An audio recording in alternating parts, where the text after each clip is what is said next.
I'm telling you, there is something about these two. YouTube keeps pushing them on my feed, and it's so like it's so what's polished and disingenuous and crystal ball just and the guy cigar, he's like just blank. Well, I'm here to be the straight man to her zany liberalism. My goodness, huh? We need a sitcom, don't we? You know, like it has that like that real corporate and manufactured feel to it. Always will. And they brought in the big guns. They brought in like, you know, the guy that was about to go to a Congress and tell him what's what and give him what's for. Cenk Uygur. So yeah. They're talking about progressivism and all this fun stuff, and I figure, hey, why not? Let's get into it.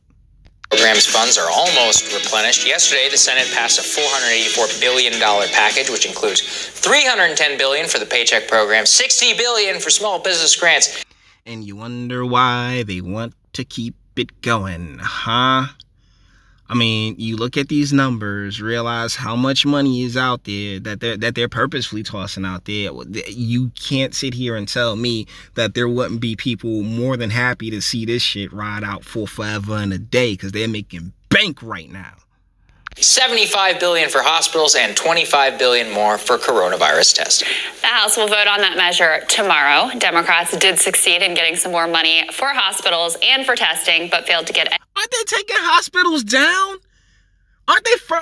There's a hospital in South Jersey that's furloughing 219 people because, you know, they're not making any type of revenue with okay. Yeah, but we need more hospitals. They had the USS Comfort come out, but they didn't have enough people to fill it up, so they had to send it away. I mean, this thing's been oh my goodness. Oh, this is overblown, brother. Overblown. Additional money for cities and states. So was the congressional Democrats' delay worth it in the end? Host and founder of the Young Turks, Cenk Uygur, joins us now via Skype for his perspective. Great to see you, sir. And like the gentleman that came in like 45th in that congressional race. See you guys. All right, no spin on the ball here. How did you think the Democrats did in this negotiation, Cenk? Well, I feel like I've been watching the same movie for the last 20 years, and both sides in this movie are villains, and it. Exactly, because but you know what you're not about to do? You're not about to sit here and say that whole Republican and Democrat thing really doesn't matter. Like, what you're gonna do is sit here and just blame, Republicans. It's so strange to be where we're at and have these people have the type of clout and power and influence that they do but yet they're still singing the same fucking song. Republicans. Oh, it's the Democrats. Oh, it's the Democrats. Oh, well, it's the Republicans. Oh, well, it's the Democrats. You know what? Shut up. I don't want to hear it anymore. Like, for real. It's really exhausting. So, first of all, the Republicans are corrupt and monstrous. What I say? That's the role they play every time. And then Democrats are weak and feckless. So, in this case, how does that play out? Which is true as well. So, the Republicans are like, we're not going to give any funding to hospitals. What? Are you serious in the middle of this pandemic? But the hospital, once again, there's hospitals that are being taken down. The hospitals that are completely empty wards. This thing has been it seems like New York and if you were to toss to hospitals like anywhere, it's like New York, but New York is like, oh yeah, well, you know, here in Jersey, it's like, well, you know, I mean, we don't really need all that much. We don't need that many ventilators, right? It's like, hold up. Like, cause this entire thing has been just like the worst of the worst, grabbing hold of an opportunity and running with it. That's what it's been. Because I'm not, you know, there. I can't sit here and tell you who did what and when it happened. As an observer, all I can say is that, yeah, this has been like really taken to places that I don't know if the country was ever supposed to go. By the way, we're so stupid, we don't want to do testing. And then Democrats are like, oh, yeah? Okay, I'm going to forget all my other priorities, and I'm going to fall for this trick and go, okay, please just give me hospitals and testing funding. But that's the thing. What about but wasn't Pelosi the one all about the Kennedy funding and funding arts and all these other things that honestly shouldn't have been funded? But Trump was like, all right, well, let's just get the money pumping, baby. Like, Trump. Trump's like, oh, we got an opportunity to just like, get the paper faucets going, huh? Okay, why not? Let's go. Print all the money, baby. Let's do this. Yo, you balling out of control. Like, Trump's going to try to have us balling out of control in 2020. Then come 2022, the piper comes to roost, right? Why is that a thing you negotiate?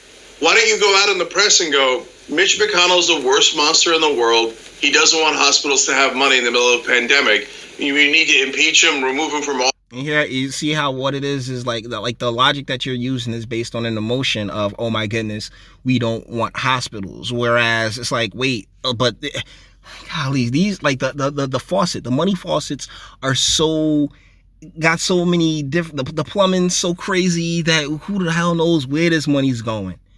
But honestly, at a time where there's been rolling back of hospitals, it's so strange. And this isn't from like forever ago. This is from like a couple of days ago. Get him out of here right now. The guy won't give money for hospitals in the worst pandemic we've ever had. Word. I mean, less than a percentage point of the population, way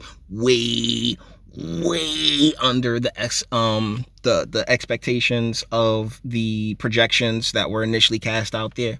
I mean, so far under. It's not even funny. And plus, let's not forget that those numbers are really, let's say, take them with a grain of salt at best because of how these deaths been counted. Just saying. But the Democrats suck at this. And of course, what we all suspect is on purpose. And so one thing... Oh, on purpose, as if we didn't see this coming from miles away. They see an opportunists aren't going to take an opportunity to opportune. No. Like, yeah, they're going to jump all over this shit. Everybody has. And I'm concerned about where we're, like how we get back if there's getting back. We'll see. But people are killing themselves. Like, there is so much merit to every angle of this argument, every piece of this situation that, man, fingers crossed for all of us. I'm kind of shocked by Cenk I mean, I agree with you. Some elements of it is blatantly corrupt in the way that they're organizing this. Why is it that the progressive Democrats, you haven't seen Bernie Sanders, Elizabeth Warren, AOC, many of these actually organize any institutional power within? Because they ain't got it. Deal is that money talk. Bullshit walk. Only thing is that like for a while there, particularly 2016, 2017, it was sounding good. Like, and because the establishment, for as much foresight as the establishment has on the ground, it's rather behind as to what will play. All of this ain't playing the way that it's supposed to play in some establishment arenas. In other establishment arenas, it's playing out perfectly. Like, it's an amazing paradigm of power that we have here in the United States. But I don't believe any of the three individuals on this screen have much interest in truly fixing any problems at all, because they get paid to complain. Congress in order to weaponize that against their leadership. I mean, I see AOC calling Nancy Pelosi like Mama Bear of the Democratic Party, and I recall. And she voting for Biden too. I mean, like, who wouldn't suspect that? I mean, because I'm pretty sure she's done. I'm pretty sure AOC is done when that other. Hey, you wanna know how to beat a hot and spicy Latina? Even hotter and spicier Latina. And they got one. They got themselves a hotter and spicier Latina that's running in that race. So there's also like tons of people. There's ballot stacking. So I'm very interested to see how that is. There's also the idea of phasing out her seat. But AOC is just, that chick is a nut bar, talking about people working 70 hours a week. That's how you know. She ain't with the shits, bruh. Sorry, AOC. Like, that's part of the reason why I don't cover her like that, because it's too much. Like, I'll let others get at her, but real talk, AOC 70 hour work weeks. Really, the American average is like 36, 37. So come on, sweetheart. Like that's and when did a bartender ever work 70 hour work weeks? Right? Like when you was attending bar, like just due to the nature of your employment, sweetheart, you are not gonna end up working 70 hours in a week. You've seen the Freedom Caucus and the way that they just savage John Boehner in order to extract concessions for what they want. And it's shocking to me. Like, why aren't they using any sort of the power that they have in order? Because they don't have the power. All right? There's a media circus. Ultimately, you got, when it comes to Congress and it comes to Senate and all these spaces, the power comes in the numbers, right? 4 is nothing. 4 is nothing. You need quite a bit more than that. And when you sit there and you try to rock the apple cart as hard as all of these young ladies, for the most part, have, then it's like, yeah, don't be surprised when the apple cart kick back, and all of a sudden it's rolling back downhill over and on top of you. I like, honestly, the upcoming, like 2021. By the time we get to 2021, we'll see where everything land, because I'm just not sure AOC is getting her seat back. To extract concessions from leadership. Well, so this gets into the really fascinating dichotomy of Democratic leadership, which kind of betrays whether they're actually that weak and clueless, or if this is, part and parcel of how this game is played. Part and parcel of how the game is played, my friend. Deal is that whatever the powers that be, the individuals that truly want it, that we'll never see, we'll never know. Like, oh yeah, nope. No, as inconsistent, because that's always the smart way to play it. The invisible hand, they move at the behest of their masters. All of them, every single one of them. So make no mistake, guys. Like this is the way that the game's played, in order to try and, like, as smoothly transition as possible, while the plebs such as me and you are the ones left to suffer and wonder what's next.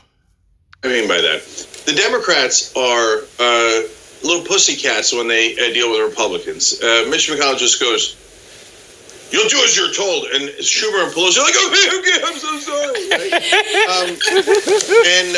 But when they turn to fight against progressives within their own party, then they turn into lions, and they do every dirty trick in the book. And that's because, Jank, the establishment owns it all, bruh. It's like whatever play they gotta play in order to maintain whatever power that they got, they go and play it. I'm very interested to see 2024 roll around. I really am. But before we get there, we got to get through 2020 first, right? And just watching, like, these people, like, just dance around it and bullshit and be like, oh, well, yeah, you know what I'm saying? Well, the Democrats and the Republicans, it's still, this team thing is really, like, no, it's the elites versus the little bit less elites, or the elites with a conscience, I guess. Like, but they're all of the same class and of the same level. Make no mistake, family. Make absolutely no mistake about it. So with that being said, we're going to bring this one to an end. All the internet stuff. If you like to toss it, like, dislike, go ahead, do that too. Nobody's scared of you. Sub if you enjoy my fantastic voice and you want to get videos like this every single day. Share, because sharing is caring, and YouTube and bitch you like aren't the biggest fans of your boy over here for very obvious reasons. Bang the bell for notifications and speak. Let me know what you guys think in the comments. Man, like YouTube is really like just feeding this to me. And then I checked out like the Hills channel, and they do produce quite a bit of content per day, but they specifically shoot this rising stuff out because, and they have Cenk Uygur on to siphon off some of his, so the corporate media can take the whole progressive thing and make their run with it, because hey, we have totally blue and totally red right here, and it's like, hey, all right, cool, sure. So guys, let me know what you think in the comments, and until the next one.